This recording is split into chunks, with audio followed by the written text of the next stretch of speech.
Hey everybody, Psychosaurus is here. Welcome back to Herdables Online. Today we are gonna talk about units again. Yay! And this time it's hard to say how I would describe it, but I guess the best would be villagers and herdables. I guess would be the best description of what I'm gonna talk about today. But yeah, if you've watched, and I suggest you watch my previous one about the ship units, because this one is gonna follow up a little bit, because there are like villager units that are also ship units. But other than that, yeah, make sure to check out the previous ones.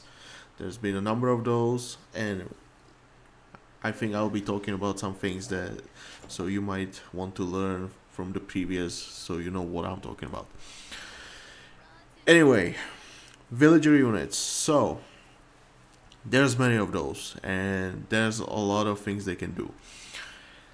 And yeah, as you can see, I've been placing a lot of stuff here. But anyway, most basic thing I would say about villager units that mainly they are focused on economy, but of course we have like different kinds. But yeah, mainly economy, could be construction buildings, repairing, and yeah, who knows what else. And herdables, yeah, those are herdables. We'll talk about those later. But anyway, let's start with the number one villager unit. And just so you know, villager unit is not officially a type, because if you take a look at caravan, let's say, you can see it has no type. If you take a look at the villager, no type. Engineer, no type. Naval units are exception. But yeah, the basic thing about villager units, they have no type. So when you see a bonus versus villagers, from what I've seen, it seems to be doing only damage to the villagers themselves. Not to caravans, not to engineers, not to elephant gatherers, only the villagers, okay? But when you're playing quest and you see in a secondary objective, train only something and villagers, that means you can train villagers, but also you can train caravans, engineers, and others. You're not restricted to those. So those units I'm gonna talk about today, okay? So there's that. And as I said, we need to start with something. So number one villager unit is gonna be the villager, the most important unit you have during the quest. Why is that? This is the most basic unit, and the first one you will be able to train as you start with town center, which is where you produce these villagers, and you use them for multiple purposes. Number one, gathering resources. Now there are four kinds of resources, but we have different sources of those resources, okay? So one resource would be food. Now we have multiple sources of those. We have the berry bushes right here. We have the huntables, like these deer, but there are many others. Then we have herdables right here, like the sacred deer. Or if you want, let's say pig, sheep, cows, maybe some others as well. Then there's also specifically fishing spots, the fish, but those need to be close to the coast so the villagers can actually go there, get there, and start gathering. So only those that are near to the shore. And then last and most important, I would say, especially in the late game, the other sources are better early to mid game. But for late game, you want to use farms or plantations in case of Indians. And those serve as an infinite food source, so you definitely want to do those. But yeah, that's the main source of food, and you need the food obviously to train more villagers. And not only that, of course, many other units, most especially infantry, cavalry units, caravans, and probably some other units as well. But yeah, that's one of the resources. The other resource would be wood, which you gather from the tree. And just so you know, hey, you can see it right here, that different icons for the gathering, okay? So that's the food for wood, which you need obviously for constructing your base, such as barracks, houses, farms, and many other structures. Third would be gold, which you gather from the gold deposits right there, and then stone from the stone deposits. Gold you use mainly for training your units. Obviously you need to pay them, and then also I forgot to mention upgrades. Obviously you can use food, you can use wood and gold depending on the upgrades. There's the cost of those, and stones then is being used on usually upgrades, but at the same time you can use it on building more TCs, other defensive structures such as towers and fortresses, or even walls. And obviously most important for aging up to the golden age, and yeah, the other resources you need for aging up as well. But yeah, you need resources obviously, which is why villagers are so important, because you use them to gather those resources. Then you produce more villagers, so you have more resources, and so you use them more. You use more to build more, train more, and so on.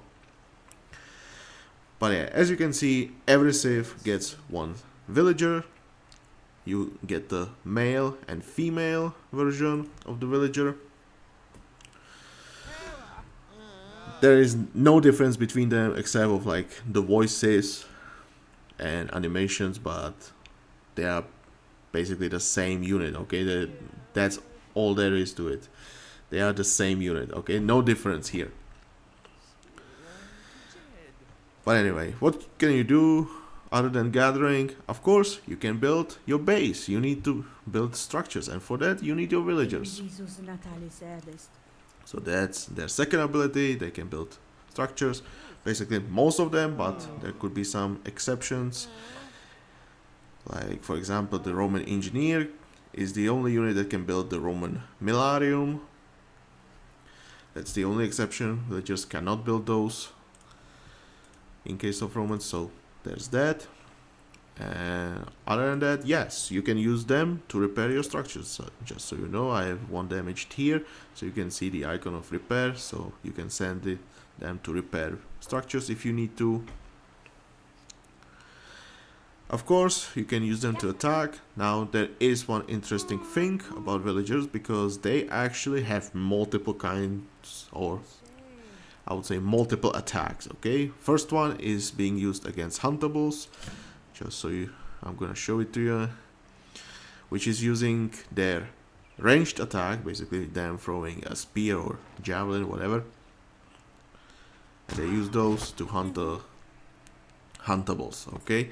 Second would be their melee attack, which they use, as you can see, against the Herdables, and obviously they can use it against enemy melee units, or not melee, but all of the enemy units. So if you need to, you can obviously defend with your villagers as well. And then there is a third one, which is being used against buildings. And should I do that? Okay, let me place as player 2, let me place, let's say, storehouse. Yeah, let's use this. Okay. And in this case, they will use their pickaxe attack, which is pretty slow, but it does a lot of damage, as you can see. So pretty good. So pretty slow. Now, just so you know, as you can see, there is only one damage type, but against the Herdables, they're using pierce attack against Herdables, which is most likely what you see here, but I guess it's gonna be the same against buildings, but because against buildings it's very slow. Yeah. That might be why it's doing so much damage, okay. But yeah, that's another thing, okay, so you can use them to defend your base. And I don't think I forgot anything, hopefully not. Anyway, if you want to take a look at the stats, how fast they gather, which is what you can see here. As you can see, multiple food sources, the berries, the berries, the huntables, herdables, farms, and fish are a little bit lower at the bottom of the list. Then of course wood gathering, gold gathering, stone gathering. So you get that all here, nice and easy. Good thing to mention, all villagers cost the same, 50 food, 1 population, so it's all the same for all the civs. Some civs might have some different modifiers that helps them in some way to boost their villager, either production or even becoming better at gathering resources.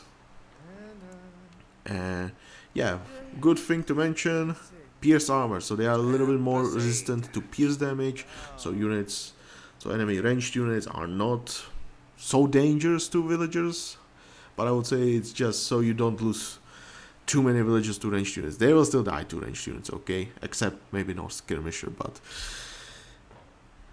against, like, let's say Greek Toxodes, yeah, you wanna run away, okay, and the pierce armor is just there to help your villagers to survive, because losing them obviously hurts a lot, because that means every villager you lose, not only that you're losing the unit, it means the resources that it would gather, now you're not getting until you replace the villager. But even then, it's still a loss, because there is a loss of the work time. So there's that. Another interesting thing, snare resistance. They have 0.5 snare resistance, so it's harder to slow them.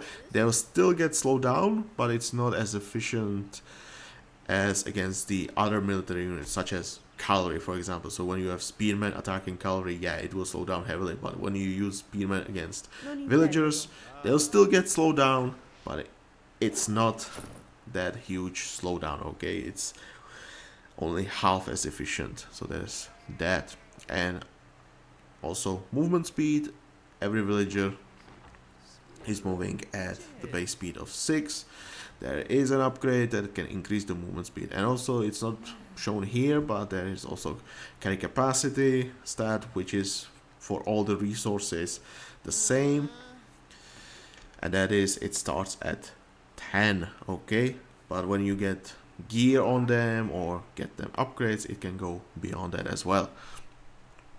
Anyway, one thing I want to mention when you're gathering resources, and I just remembered, when you gather resources, if you gather, let's say, the herdables from the herdables, and then you want to harvest some wood, for example, remember to drop off those resources first, because if you had, like, let's say, like 5 food on your villager and then you send it on wood gathering, you will lose all that food, okay? The food will no longer be there.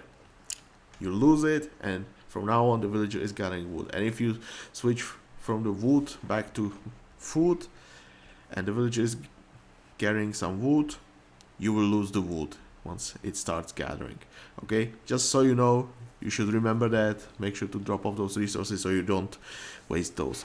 But just so you know, if you gather from the herdable and then you decide to send them on farms, you can do that, because that's the same resource type, okay? It's food, okay? So if you gather food here and then you send them on the farms, they will continue gathering until the food capacity is full, okay? Until they carry all the food they can.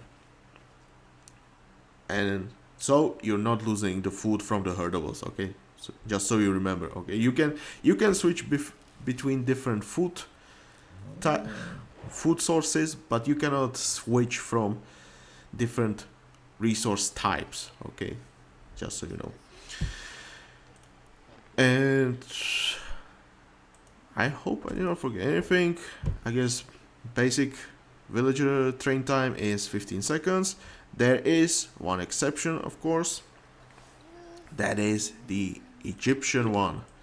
The Egyptian, if you take a look around in the game or on the websites such as the unit stats, you can find out that the Egyptian villagers actually take longer to train. That's one of the few differences here. So Egyptian ones are slightly different, and the reason for that is because Egyptians have the priestess of Ra. If If you don't know about Priestess of Ra, I recommend checking out the priest videos, so you'll learn about the priest and the Priestess of Ra, okay? But anyway, that is a good reason why the Egyptian villages actually take longer. That's because they get the Priestess of Ra, plus Egyptians also age up by building temples, and so it means your TCs actually don't waste any work time on researching the age up, and so hey, you can keep producing more villagers. So there's that. So yeah, remember, Egyptian ones take longer, but hey, once you consider all the gear that you put on your priestess, on your TC, maybe even villagers, then suddenly, hey, it's not that far off, okay? And then priestess is there, and yeah, it's basically the same speed as the other during the quest. But in champion mode, you should remember that. Other thing you should remember is the Indian villager, which is also exceptional a little bit, and that one is actually exceptional in a little bit negative way, I would say, because Indians actually cannot harvest from herdables. As you can see, there is no icon, but if you hover over the huntable, hey, I can kill the huntable, but not the herdable, okay? That's the only difference between the Indian and the rest, okay? Which is very specific, okay, for them. As you know, Indians actually use their herdables for some different purpose, okay? And so they are not really gathering from those, and instead they use them for something else. We'll get to those. But anyway, I believe that's everything I have to say about the villagers. I don't think there's anything specific text, hey, about those stuff in some other video, okay? This is not the video. This is just, hey, the villages are the same pretty much. And of course, as you can see, we have these villagers and they are produced from these TCs, but there are obviously even more specific TCs and villagers, and those are in the Alliance quest. Most specifically, if I remember correctly, the palace races. And so you have the Delian TC with the Delian villagers right here. Then you have the Farafra Oasis with their villagers, and the Kartak Legion with their villagers. Although these are called halls, whatever. Anyway, these are basically the same villagers. As long as I'm concerned, there shouldn't be any difference between them and, let's say, the Greek one. They should look the same. Yeah, just I don't see any difference. Okay, yeah, they are basically the same villagers. There shouldn't be any difference between those. Just so you know, they exist, and they are not the same as the ones you use during a normal quest, but in the Alliance quests, Palace Race, you will find these villagers. And then there are two specific TCs, just so you know they exist. Hey, the Etruscan TC that you will see during the Roman quests, and then the Nubian TC that you will see during the quest against Nubians as Egyptian. Just so you know, those exist, but those produce the same villagers as for their specific civ. So if you see the Etruscan, they should be producing the Roman villagers, and the Nubians should be producing the Egyptian villagers. Just so you know, they exist. Hopefully I didn't forget anything, but hey, if you feel like I forgot something, tell me about it in the comment section, and I'll make sure to say it in the next video. There's still more coming, yes. Anyway, we have specific, or not specific, I would say special villager units that are basically doing something similar as the villagers, but I would say better, if we can call it. Anyway, Roman Engineer. That is one specific villager unit specifically for Romans. It basically works as the villager, except it does not gather resources. this one is specifically dedicated to building your base, so constructing all those structures at faster rate. If we take a look, they are also slightly faster. As you can see, 7 movement speed. The base construction rate, if I'm not mistaken, is like 35% faster, if I'm not mistaken. So once you give them upgraded form, it's like double the speed. But the base construction speed increase in comparison to villagers should be 35% more. Okay, so they should be like faster construction, which should be like, what is it, 25% less construction time overall. So yes, it for the Roman engineer, it should take 25% less time to build a building around that value. Okay, because they get 35% construction speed. Anyway, what's so specific about them? As I said, they are faster, they can see a little bit further, they have pierce armor, they can use in combat. As you can see, they have bonus versus siege, so they should be able to demolish siege, but most likely you will not really use it because, hey, siege comes in Silver Age, and at that time, yeah, you might have something better. And during the quest, yeah, your melee units usually do more damage than this. Anyway,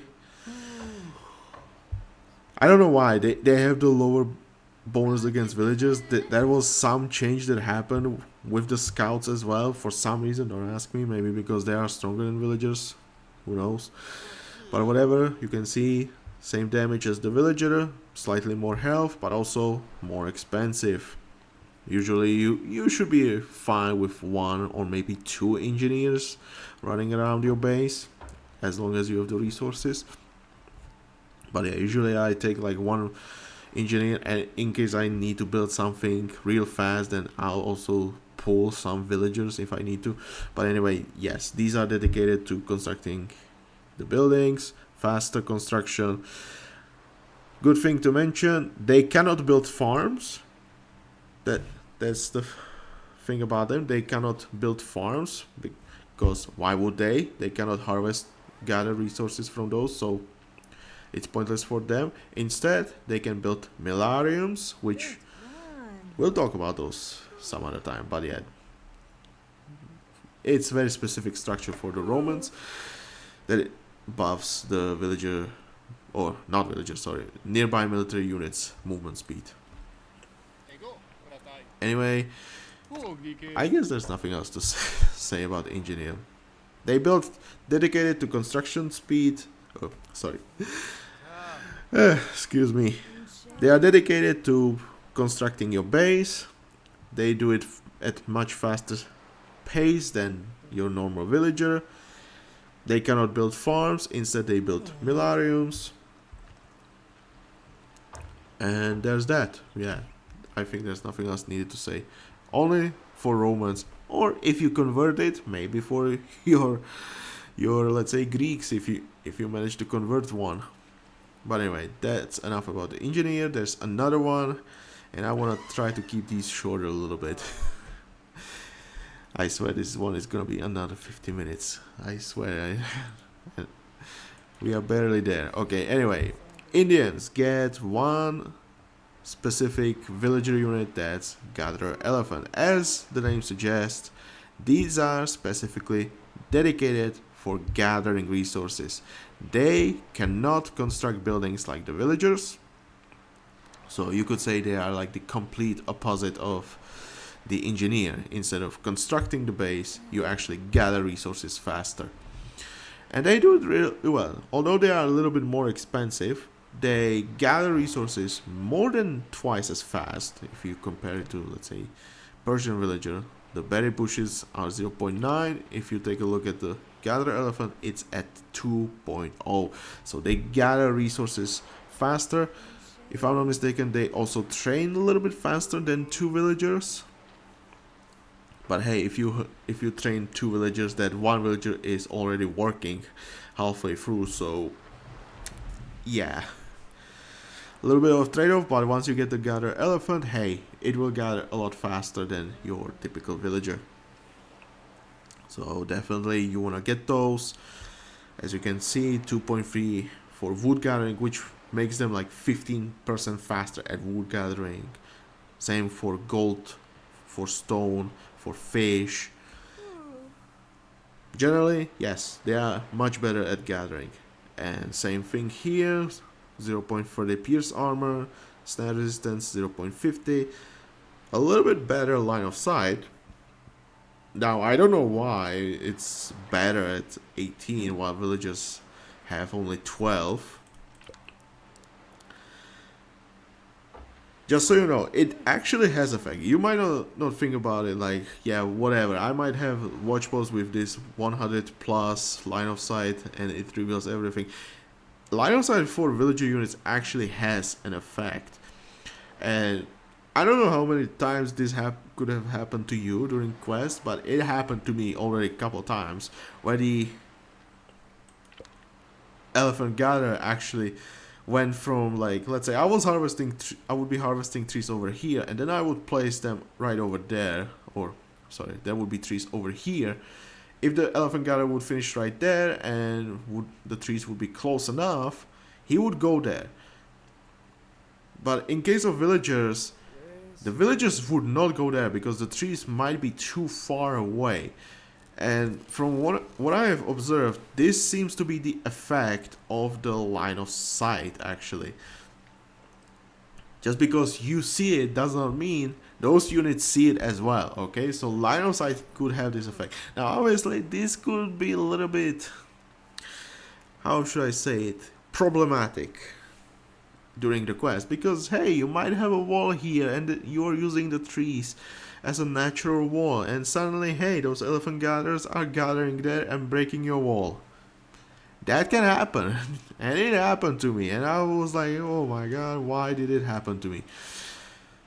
So just so you know, the line of sight actually has an effect, okay? So be careful around that.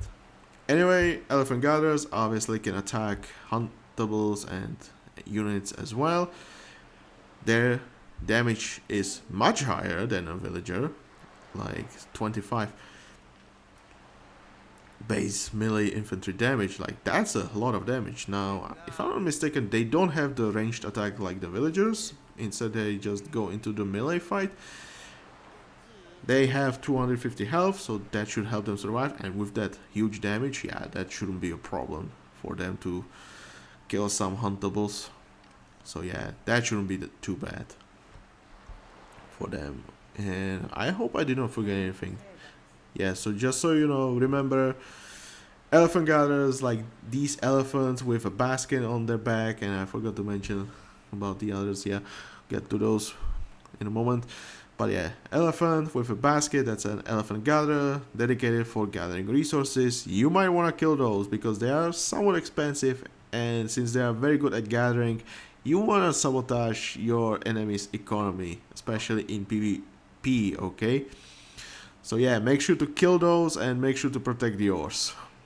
Or if you want, hey, convert them to your side. And if I'm not mistaken, they also cannot gather from Herdables. I don't think it was there. Yeah, as you can see, they don't even have the Herdables on their list. So yeah, they cannot. I think the Indians... Yeah, same goes for the Indian villagers. Anyway, I forgot. The villagers, they look like a normal person, okay? No weapon, nothing. They're just dudes. Maybe you'll see them working, so they will have some tools, but there's that. Otherwise, they have nothing, okay? No armor, no weapon, nothing like that. Engineer is just a dude with a hammer. Looks like a villager. It's a little bit more sizable, I would say. But other than that, yeah, he's just carrying a hammer. And there's that.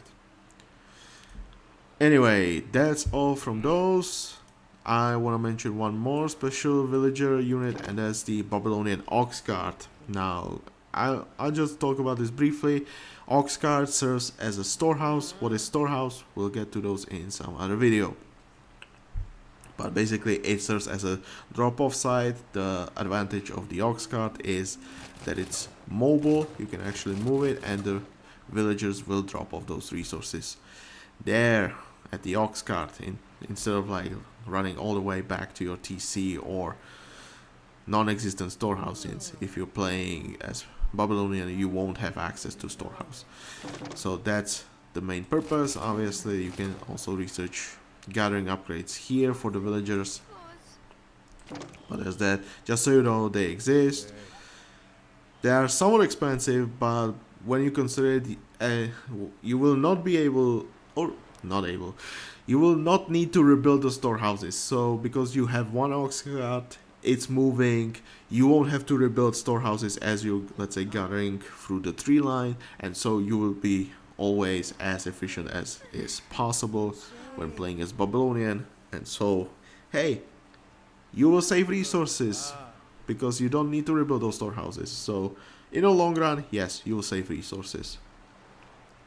But obviously one disadvantage, they cost some population, one population, so a little bit smaller army because of that, or you will need more houses early on. But hey, because of them, you will save the wood from the storehouses. Your wood line will always be as efficient as possible, so more resources for you. So it's not such a big problem for you. Pierce armor 0.50, so yes, they actually can survive pierce damage really well, which also is very important to mention. Once you give them upgrade, they are able to garrison villagers, so you can load some villagers. I think it's up to 8 villagers, and then like run away with the ox cart. So that pierce armor is actually very useful. Snare resistance 0.50 works the same for villagers. Line of sight 26. This actually, as I was talking about the gather elephants and the line of sight there, same thing goes here, because when you send them to a resource, let's say gold deposit or the tree line, if I'm not mistaken, it works like as if the ox cart was working there, but I might be wrong about that. But I think when you have an ox cart on a gold deposit, you cannot actually put the full villager limit for gathering on the gold deposit. Instead, you will have like one less villager, or depends how many ox carts you have there, but one less per ox cart. So if I'm not mistaken, you can put only 19 villagers on gold with an ox cart instead of the typical 20. So that could be one disadvantage there as well. But yeah, you might have actually seen this, and I believe you actually have seen this. Ox carts going way long distance away from the tree line, and suddenly they are there, but the villagers will drop off the resources and then they will return back from the original source, and you will see them standing there while the ox carts actually have moved. So yeah, again, the line of sight is there. Anyway, base speed of 6. There's that. I should have mentioned this. Babylonian villagers do not get the carry capacity and movement speed upgrades. Instead, they get upgrades for the ox carts, which should increase their health, so they last a little bit longer, and then the garrison. So yeah, they rely mostly on the ox carts. Hey, they don't need the carry capacity when the drop site is always near. Anyway, very good unit. You should definitely try to play as Babylonian, as ox cart is one of the reasons why their economy is so strong. Anyway, that's enough about the ox carts. We'll get to those in the future again. Anyway, we have water villagers, and yes, I was already talking about those. We have the fishing boats, and yes, you can use fishing boats for fighting as well, but hey, it's not as efficient. But anyway, they are mainly economy units, okay? So what do you use them for? You gather fish. And if you take a look at the stats, they do it really fast at 1.6. Instead of the villagers 1.0.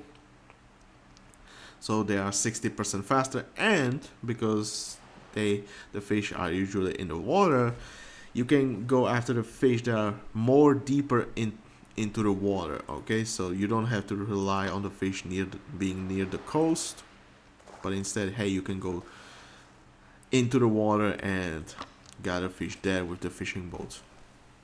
Now, there's one catch, obviously, that is the fishing boats need wood to build, and that's 100 wood, so they are twice as expensive as the villagers and cost wood instead of food. So there's one thing. And also, you need to build a dock to get the access to the fishing boats, okay? So once you build a dock, which costs usually 150 wood, and then you can start producing the fishing boat. Yes, it's quite a huge investment into the fishing boats, but hey, if you can afford it, fishing boats are actually really good at gathering food. And once you have the dock, you actually get extra production lines, so you can use that to get more fishing boats, while your TCs producing villagers can send those to gather, let's say, wood, which allows you to afford the fishing boats at that moment. And you don't need too many fishing boats, okay? As long as you get, like, let's say 4 fishing boats, you should have more than enough food to cover the production for your villagers and some military units earlier in the game. So that should be fine. But yeah, that's the main purpose of these. I think I was talking already about them previously, but just so you remember, Pierce Armor 0.5. So hey, they will not die that easily to enemy ranged units, but still there are arrow ships, there are fire ships, so yeah, careful with those. Anyway, arrow ships deal pierce damage, so they are a little bit more resistant, but hey, if you see elite arrow ship, yeah, those fishing boats will still die pretty fast. So careful with those and protect them. Anyway, they also have snare resist, which I find kind of pointless on water, but if you get them too close to the shore and there's a spearman and they attack the fishing boat, yeah, you should run away with that fishing boat, okay? You don't really want it to take any unnecessary damage. Anyway, they cannot build structures for your base, they cannot build docks, nothing like that. They don't have that ability like villagers, but they have the ability to repair structures and obviously ships. So you can use them to heal your naval units even during combat. Like, can you imagine if you have some super tanky ship and suddenly, hey, here's the fishing boat to heal your ship, and you can bring more fishing boats. Just remember, it's quite expensive, but yeah, you can repair with fishing boats as well. I forgot to mention, engineers can repair as well. And yeah, gather elephants can build plantations. I forgot that. They can do that, the engineers can't. But yeah, fishing boats. Gather fish, very important, very good at doing that. Focus your villagers more on the wood. And make sure you get the docks and use it as a second production line for boosting your economy.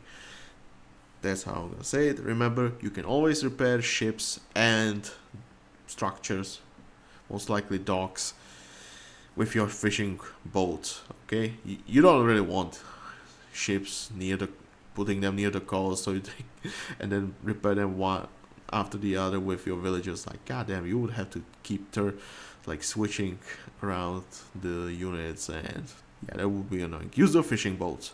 That's all I'm gonna say. And I believe it's even more efficient than the villagers, if I'm not mistaken. Anyway, that's all about the fishing boats. I was already talking about them before. But anyway, second naval unit, that's the merchant transport. And yeah, merchant transports, I was talking about them. They serve mainly as a transport, but in your economy, you can actually use them to trade between docks to generate extra gold. How does it work?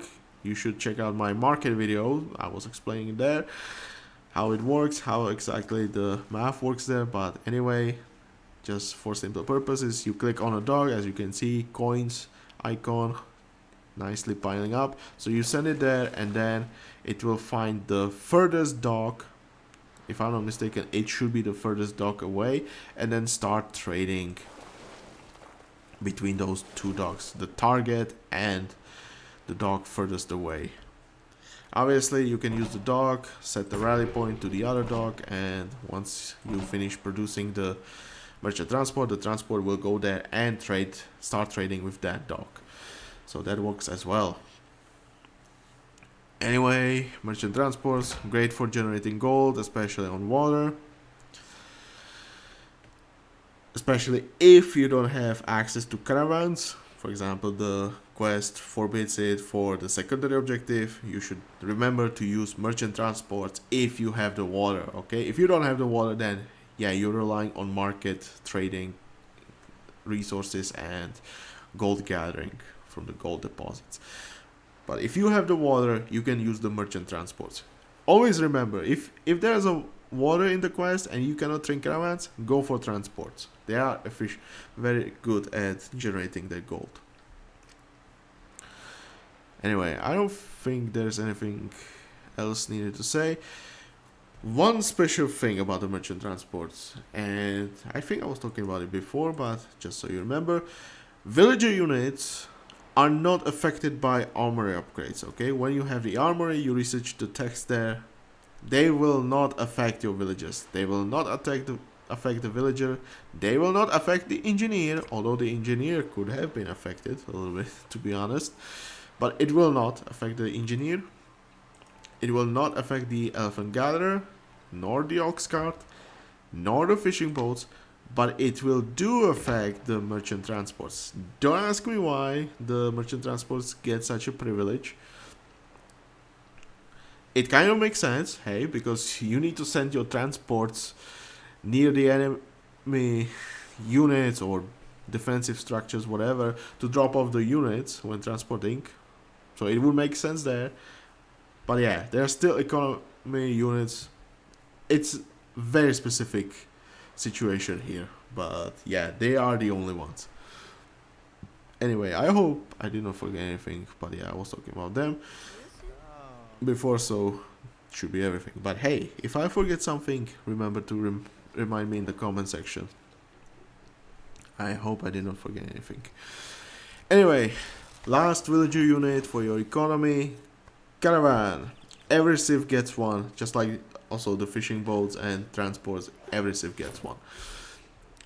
But yeah, caravans, basically they work the same way as the merchant transports, but instead of trading between two markets, you need a TC that you click on, and then the caravan will start trading between the TC and the furthest market away. Just like with the merchant transport, but instead you need a TC and a market instead of two docks. So that's the difference here. Anyway, you use caravans for gold generating, just like with the merchant transports, and usually you see players during the quest train a lot of caravans because they are one of the best sources in the game for your gold generations. So yeah, you should always try to go for caravans. Anyway, if we take a look at the caravans, they also cost quite a lot of resources, 50 food, 50 wood. So yes, 100 resources for each caravan, but hey, they will pay off in the long run, okay? So you should definitely go for those and try to generate more than enough gold. And in case you need food or wood, you can always trade the resources at the market, buy more food, buy more wood as you need. Anyway, one population, very good. And yes, that's for PvE. PvP is slightly different for both the merchant transport and caravans. Just so you remember, the champion mode has differences, okay? We are talking about PvE here. Anyway, 300 health, so they last a little bit. 0.50 snare resistance, so it's a little bit harder to snare them. But as you can see, no armor. That's kind of sad. But hey, 300 health is still a really good amount of health. If you compare it to villagers, they should definitely last longer, a lot longer than the villagers. So yeah, there's that. The base speed of 6 is there. I didn't mention elephant gatherer has 6 speed. Yeah, also. Anyway, caravans, yes, the base 6 speed. Line of sight is there as well at 15, but I'm not really sure if there's any point at giving any point giving the caravans any line of sight. Instead, you just send them to a TC, and usually you try to protect the TC and the caravan line and the market from the enemy, so you don't lose your gold income. So yeah, careful with that. Anyway, yes, that should be it about the caravans. Make sure to train a lot of them so you have more than enough gold for training your army, getting your upgrades and such. I don't think there is anything except like free civs. I should mention that free civs have, or is it 4? It should be 4 now, right? I think it's 4. It should be the Indian, the Celtic, Persian, and Roman. I hope so. I think so. Yeah, those 4 caravans actually have one advantage. They get extra upgrade at the market. But hey, about that some other time. I don't think there is anything else needed to say about the caravans. So yeah, that's gonna be all about the villagers. Hopefully I did not forget anything. And yeah, we'll move on to the herdables, and those should be a little bit faster. Herdables, how do you recognize them? Usually there are animals, and it's a little bit harder because we have huntables as well, and those are huntables. So think about herdables, something more domestic. So cows, pigs, sheep,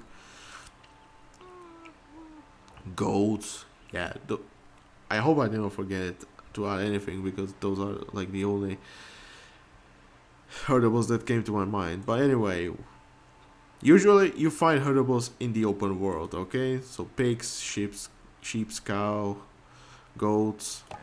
Those usually you find around the world, and then you gain control over them because they are neutral usually, or the enemy already owns them. So you move your unit near them, they will get converted to your side almost immediately, and then hey, you send them home to your TC so you can butcher them and turn them into a meat. Yes, that's how it works. That's usually how the herdables are available to every civ, except there are 3 herdable units that you can actually produce. Now, only 2 civs can do that. Celts from their sacred groves have sacred deer, which usually they use them for their augur rites. Again, if you don't know about augurs, make sure to check out the priest video that I did before. But yeah, usually they are used for augurs, but hey, you can also use them for some extra food. They are pretty cheap, okay? 15 wood. Herdables usually don't have much health. If we take a look, yeah, they have like 10 health. The reason is, hey, villager comes, gives it a slap, and yay, here goes the meat. So herdables are pretty squishy, no armor, nothing. Line of sight is terrible. Let's just check. 8, yeah, it's not that huge. Also the speed, I never noticed. The speed is only like 4. While the sacred deal is faster, okay? So the default herdables are slower. They see a little bit more than the sacred deer, it seems. But there's that. And also remember, every herdable has different food that it contains, okay? For example, the cow here has 200 food, the pig has only 100, the sheep is 100, Indian cow is 200, and if we compare it to the sacred deer, it's also 200. Okay, that's worth mentioning. Anyway, sacred deer for 15 wood. I would say if you need food and you have a lot of wood, the sacred deer can be a really good food source for you, especially early if you don't want to spend too much wood on your farms early on. Instead, hey, you can like train few sacred deers, and they will last for a little while, and then once you have more than enough wood, you can use that to build the farm. So hey, if you have food issue and you don't have enough for farms, sacred deer are there for you to save your day. Anyway, I don't think there's anything needed to say. They are faster than your typical herdables, so that's pretty nice. Anyway, yeah. Food source. If you need food, sacred deer exists for your Celts. And then Indians get their sacred cows at the shrine. Now, if we take a look, the sacred cow, for some reason, it's 250 food. Damn, that's a thick cow in comparison to the other cows. How is it possible? Man, those Indians must feed those cows really well. Anyway, since you're playing as Indian, you don't really care about the food it contains, because as I said before, you cannot gather food from the herdables as Indian, okay? So you might be asking, what's the point of the sacred cow then? And you can see it right there, and you could have noticed that in the other herdables as well. That's the gold trigger rate and shrine gather rate. Both of these are very specific for the Indians. Only Indians are utilizing these. You might see it on all the others, and this was actually added after the Indians were added into the game. Basically, both of these mean the same thing, but at the same time it's slightly different. So the gold trigger rate is for Indian, and it means that the herdable is passively generating this amount of gold per second. So it will take like what, 8 seconds? Yeah, like 9 seconds to generate 1 gold from this. Now, if you have the shrine, which for sacred cow you should, but let's say you have the pig, for example. Yeah, the pig is a lot slower, okay? But yeah, if you have the shrine, you can actually send them. You can even see the icon. And yeah, if you send them there, you can see they are shiny now. And that's where the shrine gather rate comes in. So what this one means is, on top of what the gold trigger rate is, you also get the shrine gather rate bonus.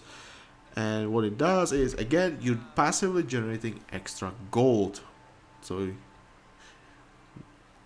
think about it, hey, you have the gold trigger rate, which is passive, and then if you move the herdable to the shrine, you'll get the shrine gather rate on top of that. So put together, I should be generating 0.3 gold right now, but if you have the cow and it's not at the shrine, it's only 0.12. But yeah, remember, it's the shrine basically works as a gold deposit, but only for the herdables, okay? So think about it and make sure if you have the sacred cows near, put them on the shrines. Just remember, the Indian sacred cows are a lot faster at the gold generation than any other herdable, okay? But you still want these herdables as Indian, because they still generate some extra gold income. So remember to gather the herdables and move them anywhere near your TCs and secure them for yourself so you get some extra gold. Very useful for you. Now, a few things I need to mention. As I said, the sacred cow is more efficient. If we just take a look at the stats, it's otherwise basically the same as the sacred deer. Anyway, the sacred cow costs 15 food and 5 wood, so it's slightly more expensive. But yeah, it's not super expensive, okay? For the gold they can generate over time, you will definitely love the investment. Anyway, one thing to mention, as you can see, there's no pop cost, and that means, hey, there needs to be a limit to how many sacred cows you can train, because otherwise you would be just generating infinite amount of gold, and that would be just wrong. So the sacred cows actually have a limit which goes up to 15 for all 3 shrines you get as Indian. Once you get the upgrade for the 4th shrine, 5 extra cows can be trained as well. Now, I need to mention this. There is one thing, and that is, if you have too many sacred cows over the limit, which can happen, you will lose some portion of the gold income. And if I'm not mistaken, it's the gold trigger rate that you're losing, okay? So when you have too many sacred cows, you lose the gold trick rate. I hope I'm saying it right. It's one of those two. But it doesn't make sense if you would lose the shrine gold. It would make sense if you lose the passive gold, because now all those extra cows are not generating any gold, but also your base cows are not generating the gold. But then when you have them at the shrine, hey, they're still generating gold. Okay, but yeah. So yeah, unfortunately, once you go over the limit, it will break even your first 20 cows. Okay, so be careful with that. It's very important to mention, otherwise you will lose some gold income, so careful with that. And I hope I didn't forget anything about that. Did I forget something? I think that's everything I need to say. So remember, watch the amount of cows you have, okay, as Indian. Anyway, always remember to put them on the shrines and have 20 or less cows in total, or you will lose some gold income. And I believe that's all about that. There is one special herdable that any Civ can train with the H1 advisor Shahriar. That's the sheep. Now, yes, it can work for Indians, as you can get extra gold. I wonder, the sheeps could... Man, I need to check out the sheeps now. I need to check out the sheeps now, because those could be still broken. But they are so slow. Man, you would need so many sheep. Anyway, they work as your typical herdable. So if you compare it to pig, yeah, it's basically the same thing as the pig. The thing is, you just passively produce them at the town center if you have the advisor available. And so, yeah, they are not actually costing any extra production time, because you will just passively create them over time. It's like you have a secondary working production line for your TC, which is like the main one where you produce the villagers, research text, and then like the second one for those sheep that you just produce passively because of the advisor. Anyway, yeah, one other food, basically just like the pigs. But yeah, there is nothing else worth mentioning about them. Anyway, I hope I did not forget anything. I hope I said everything. That's enough for those villagers, enough for those herdables. Hope you enjoyed them. If you feel like I forgot something, please tell me in the comment section, because I seriously hate when I forget something. But it can happen, okay? Anyway, just remember, ox carts will be mentioned again in some future video. And yeah, make sure to produce these, because they are good for your economy, and you need economy to build your army and your base. So remember that. Anyway, hope you enjoyed this, and if you did, please press the like button. If you want to see more videos like this, make sure to subscribe to the channel. And yeah, like I said, leave a comment if I forgot something. This was Psychosaurus. I'll see you next time. Bye.